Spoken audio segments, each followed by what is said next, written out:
जय माता दी, जय लक्ष्मी माता, जय सरस्वती माता, जय काली माता। लक्ष्मी जी की कहानी इस प्रकार है। एक नगर में एक साहूकार रहता था। एक नगर में एक साहूकार रहता था। उसकी एक लड़की थी। उसने देखा कि लक्ष्मी जी उसी पीपल से निकला करती हैं। एक दिन लक्ष्मी जी उस साहूकार की लड़की से बोली कि मैं तुझ पर बहुत प्रसन्न हूँ, इसलिए तू मेरी सहेली बन जा। लड़की बोली, क्षमा कीजिए, क्षमा कीजिए, क्षमा कीजिए, माफ कीजिए, अपने माता पिता से पूछकर बताऊंगी, अपने माता पिता से पूछकर बताऊंगी। इसके बाद वह अपने माता पिता की आज्ञा पाकर श्री लक्ष्मी जी की सहेली बन गई।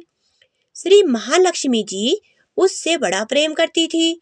एक दिन महालक्ष्मी जी ने उस लड़की को भोजन पर निमंत्रण दिया तो लड़की बोली, हाँ मैं आ जाऊंगी। लड़की भोजन करने के लिए आई तो उस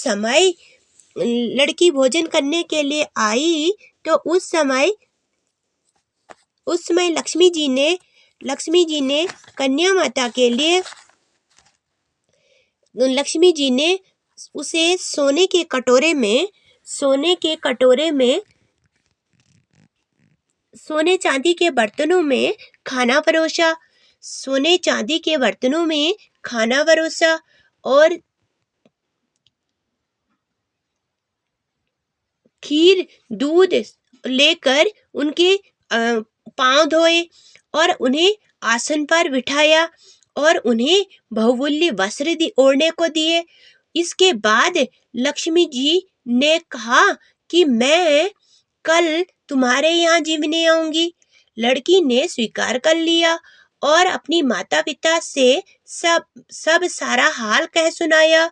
तो यह सुनकर उसके माता पिता बहुत खुश हुए और परंतु लड़की उदास होकर बैठ गई।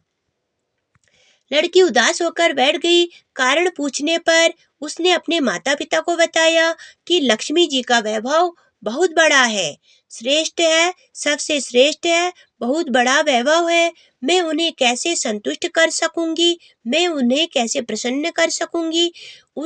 उसके पिता ने कहा कि बेटी, गोबर से जमीन को लीपकर जैसा भी बन पड़े रूखा सूखा श्रद्धा और प्रेम से खाना खिला देना। यह बात पिता कहने भी न पाया कि सहसा एक चील मंडराती हुई आई और किसी रानी का 9 लखा हार वहीं पर डाल कर गई। यह देखकर साहूकार की लड़की बहुत प्रसन्न हुई। उसने उस हार को थाली में डालकर अच्छे से ढक कर रख दिया। तब तक श्री गणेश जी और महालक्ष्मी जी वहां आ गए। लड़की ने उन्हें सोने की चौकी पर बैठने को कहा। इस पर श्री महालक्ष्मी जी ने कहा कि इस पर तो हमारे राजा रानी बैठते हैं। गणेश जी के घर में आने से साहूकार का घर सुख संपत्ति से भर गया। लक्ष्मी जी